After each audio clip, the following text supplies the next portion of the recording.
In the grand, often ridiculous world of M-Morks, Takuma Sakamoto was king, or more accurately, a demon lord. Known in the gaming circles as Diablo, he was the stuff of legends, a fearsome figure who could silence a room with his avatar's glare. But in the real world?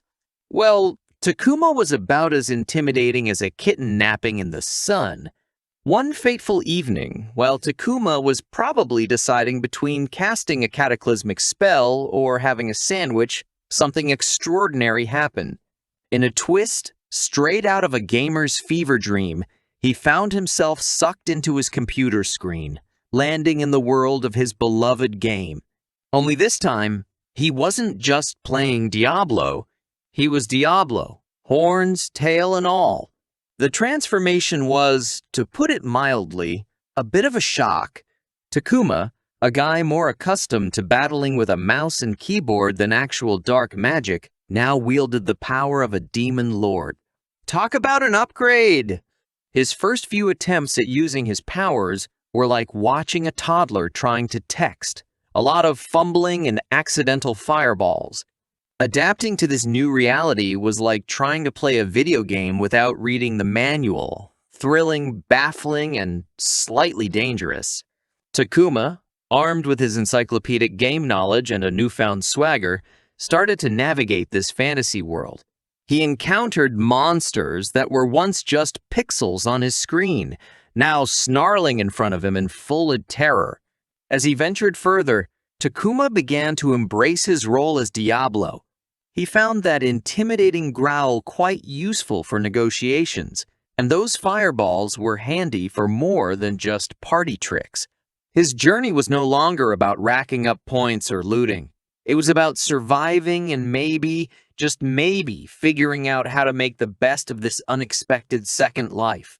In this chapter, our unlikely hero sets out on an extraordinary adventure, transforming from a bedroom-bound gamer into a full-blown, if somewhat bewildered, demon lord.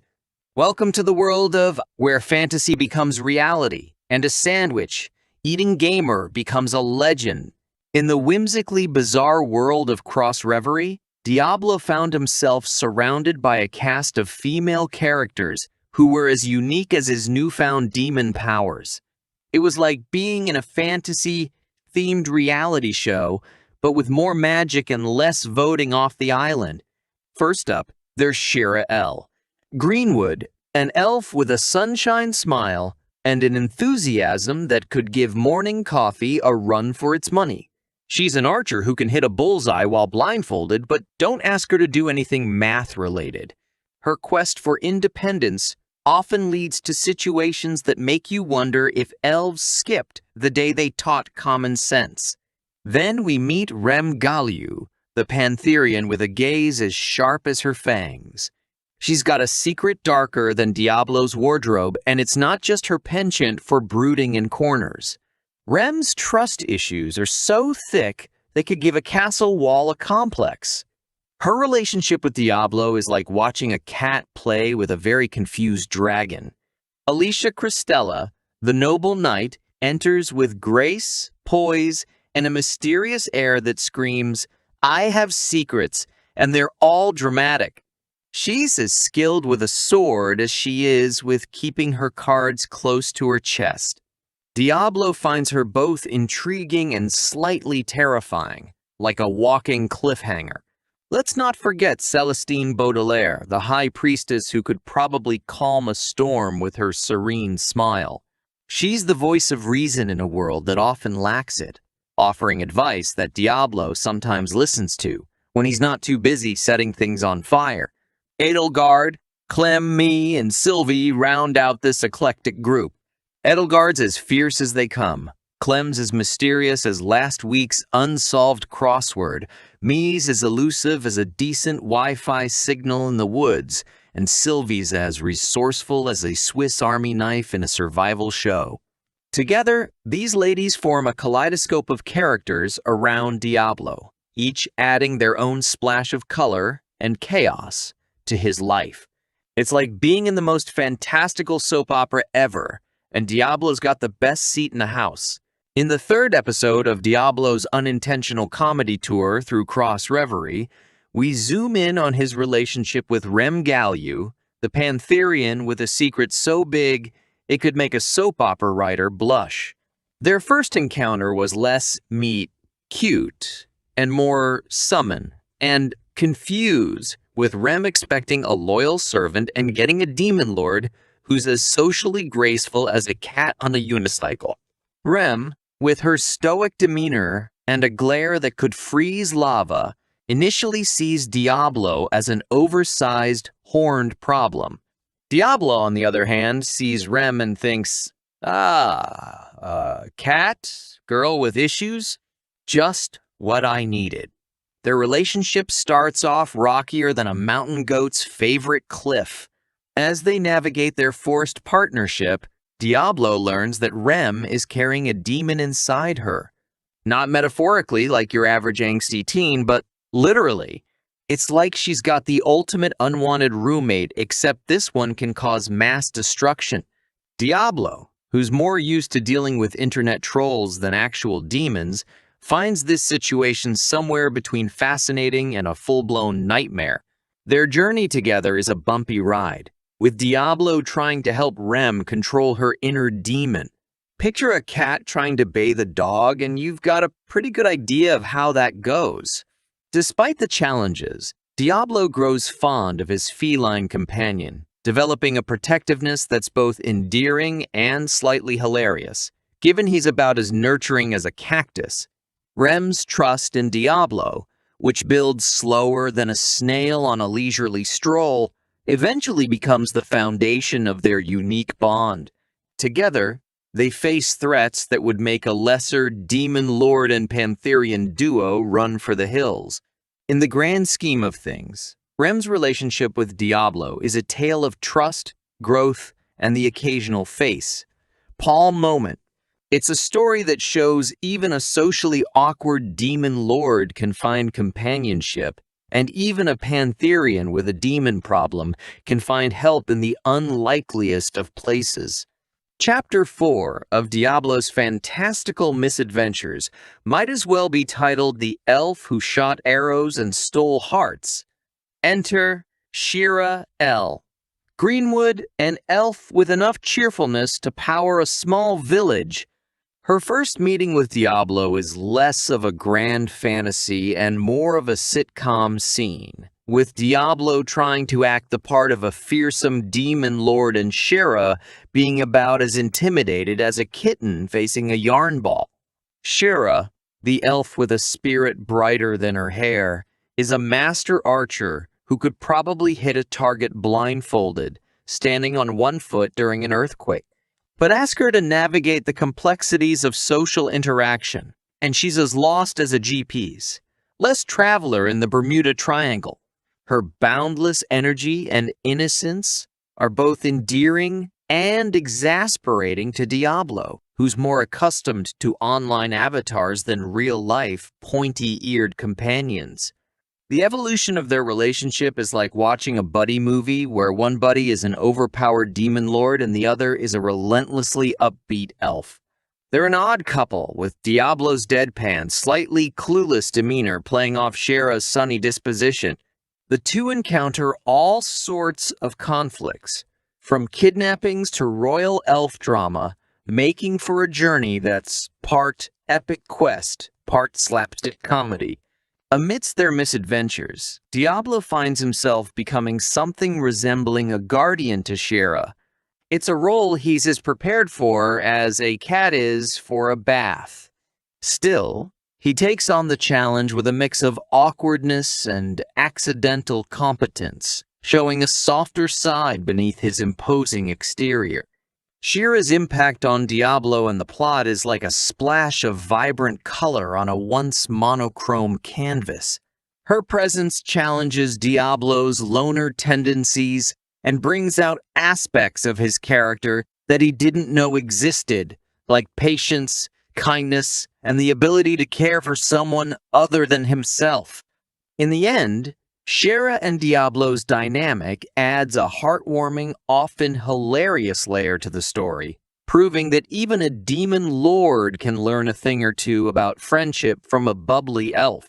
In Chapter 5, Diablo's life takes a turn towards the dramatic with the entrance of Alicia Cristela, a knight so noble she could make a statue feel underdressed. Their first meeting could best be described as a mashup of a royal ball and a mystery novel, with Alicia's poised elegance meeting Diablo's "I googled how to be a demon lord" vibe. Alicia, with her flawless armor and a demeanor as serene as a lake on a windless day, is the epitome of knightly grace. She's like the character in a fantasy game who has maxed out all her diplomacy skills. Diablo, in contrast, is about as subtle as a fireworks display in a library. Their initial interactions are a delicate dance of Diablo trying to be menacing and Alicia being unflappably composed. As their story unfolds, Diablo discovers that beneath Alicia's polished exterior lies a world of secrets and intrigue. It's like finding out your favorite knight in shining armor also moonlights as a detective. Their relationship evolves from cautious mutual respect to a complex alliance, peppered with moments of unexpected vulnerability and trust. Alicia's influence on Diablo is like a masterclass in royal etiquette and covert operations. She introduces him to the nuances of nobility and the high-stakes game of political chess. For Diablo, it's an eye-opening experience that's both enlightening and slightly terrifying. Their dynamic is a blend of serious knightly business and Diablo's often comical attempts to adapt to high society. It's as if a powerful demon lord suddenly found himself in the middle of a sophisticated period drama, trying to figure out which fork to use for the salad. In the grand tapestry of the story, Alicia's role is like a dash of intrigue added to Diablo's already chaotic life. She challenges him, surprises him, and occasionally bewilders him with her complex blend of chivalry and secrecy. Together, they navigate a world where a knight and a demon lord can form an unlikely and entertaining alliance. In the 6th chapter of our Demon Lord's unexpectedly humorous saga, Diablo meets Celestine Baudelaire, the High Priestess, who is as serene as a cat in a sunbeam. Their first encounter is like a scene from a fantasy sitcom, Diablo trying to maintain his menacing aura while Celestine greets him with the calmness of a monk on meditation retreat. Celestine, with her air of tranquility and wisdom, seems to float through life like a cloud, unfazed by Diablo's dramatics. She's the kind of person who would probably offer tea and cookies to a dragon. Diablo, on the other hand, is about as peaceful as a thunderstorm in a teacup. Their interactions are a study in contrasts, her soothing words against his blustering attempts at being the scary demon lord. As their paths cross more, Diablo discovers that Celestine's wisdom is as deep as a philosopher's and as useful as a Swiss Army knife in a survival challenge. She offers guidance and insight, cutting through Diablo's confusion with the precision of a laser. Diablo, in return, provides the High Priestess with a few lessons in dealing with the more, let's say, unconventional aspects of their world. Celestine's influence on Diablo is like a yoga class for his soul. She brings a sense of balance and perspective to his chaotic life, teaching him that sometimes brute force can be replaced with a well-timed piece of advice. Her calm demeanor and sage-like advice become a beacon of light for Diablo, who's more used to solving problems with a fireball. Their relationship is a delightful mix of Zen wisdom meets demonic firepower. Through Celestine, Diablo learns the art of staying cool under pressure. Well, as cool as a demon lord can be. Her presence in the story adds a layer of tranquility and depth, showing that even in a world of magic and mayhem, a little bit of calm can go a long way.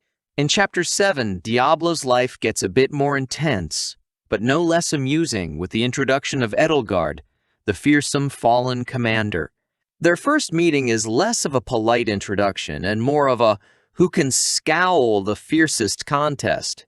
Edelgard, with her battle-hardened exterior, could make a stone statue feel a bit intimidated, while Diablo tries to keep up, armed with his most menacing glare. Edelgard is as tough as an overcooked steak and as unyielding as a brick wall. She's the kind of warrior who would arm wrestle a troll for fun. Diablo, on the other hand, is still figuring out how to be a demon lord without a user manual.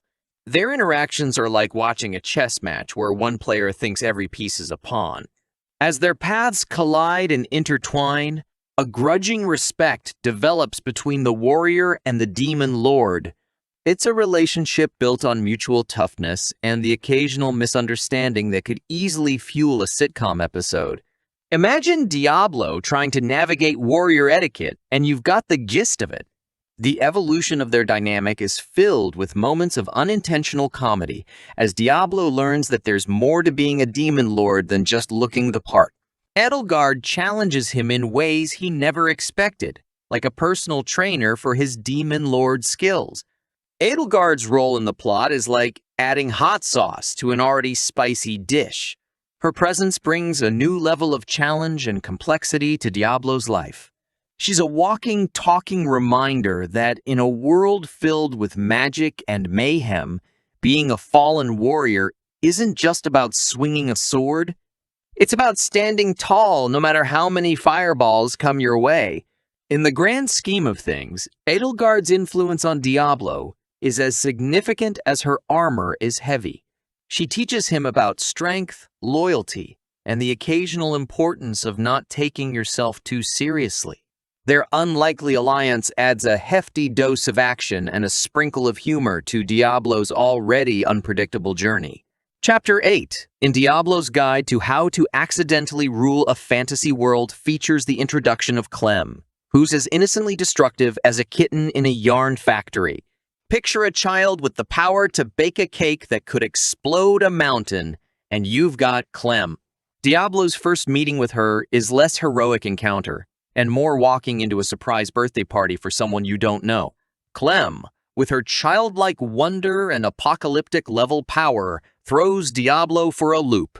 He's used to demons and dark lords, not pint-sized powerhouses who can obliterate landscapes on a whim. It's like babysitting a tornado? You never know when things might spin out of control. Their relationship is a curious mix of Diablo playing the unlikely role of guardian and Clem treating him like a giant, horned plaything. Diablo, who thought Demon Lord Ing was tough, finds that looking after Clem is a whole new level of challenging. It's like juggling flaming swords, except the swords are also trying to hug you. As they journey together, Diablo's protective instincts kick in, surprising even him. Who knew that the heart of a fearsome demon lord had room for something other than terrorizing NPCs? Clem's innocence and sheer power bring out a side of Diablo that's equal parts caring and absolutely terrified. Clem's influence on the storyline is like dropping a living, breathing plot twist into Diablo's lap. Her presence adds chaos, laughter, and the occasional "please don't destroy that city" moments. Diablo finds himself navigating the delicate balance of keeping Clem happy while preventing her from accidentally ending the world, a task as tricky as teaching a dragon to tap dance. In the end, Clem teaches Diablo that power isn't just about strength, it's also about responsibility, and sometimes about knowing when to hide the really dangerous magical artifacts. Their dynamic adds a heartwarming, albeit explosive, layer to Diablo's adventure, proving that even a demon lord can have a soft spot for a mischievous, world-threatening child. Welcome to Chapter 9 of Diablo's Misadventures, where we meet Mie, a character as elusive as a decent Wi-Fi signal in the wilderness. Their first meeting is more like a game of magical hide, and Seek, with Mei being the hide and Seek champion of the century. Diablo, used to the spotlight, finds her ability to vanish into thin air, both baffling and slightly annoying. Mei is the ninja of the group, moving with the stealth of a cat on a secret mission. Diablo, on the other hand, has all the subtlety of a parade float. Their interactions are a comedic blend of Mei's sneaky efficiency and Diablo's attempts to figure out where she pops up next. As they journey together, their relationship evolves from "who are you again?" to my trusty, albeit invisible, ally. Mei's knack for gathering information and her unassuming presence become invaluable to Diablo. It's like having a secret weapon, except it's a person who's really good at hiding and eavesdropping. Mei's role in the storyline is like adding a dash of mystery spice to Diablo's already eventful life. She pops in and out, providing crucial assistance at the most unexpected moments, like a magical jack-in, the box with useful tidbits. For Diablo, adjusting to Mei's shadowy style provides comic relief and a lesson in the art of discretion. Not that he masters it, but at least he tries. Their dynamic is a quirky one, with Diablo often left wondering where Mei is and what she's up to. It's a bit like having a ghost for a friend, a ghost who's really good at gathering intel and saving your skin in a pinch.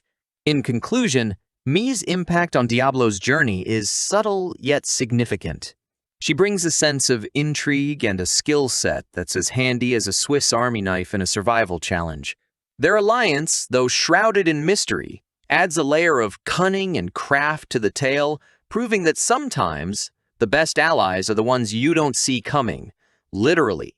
In Chapter 10 of Diablo's Crash Course in Fantasy World Management, we meet Sylvie, the guildmaster with enough charisma to sell ice in a snowstorm. Their first meeting is like a scene out of a mismatched buddy movie. Diablo, the overpowered, socially awkward demon lord, and Sylvie, the savvy, street, smart guild master. Sylvie, who knows the ins and outs of the Adventurers Guild like the back of her hand, is as resourceful as a Swiss Army knife at a camping trip. Diablo, still trying to figure out how not to scare people away, finds her blend of wits and charm both fascinating and slightly bewildering. As their paths intertwine, Diablo discovers that Sylvie is more than just a font of information and clever quips.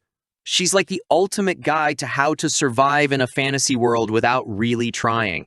Her ability to navigate through sticky situations with a smile and a well-timed joke makes her an invaluable ally to Diablo. Their relationship evolves from professional acquaintances to something akin to a magical version of, "I've got your back. You've got mine." Sylvie's street smarts complement Diablo's brute strength in a way that's both effective and often hilariously awkward. Think of it as a dance, where one partner is doing the tango and the other is trying not to step on toes.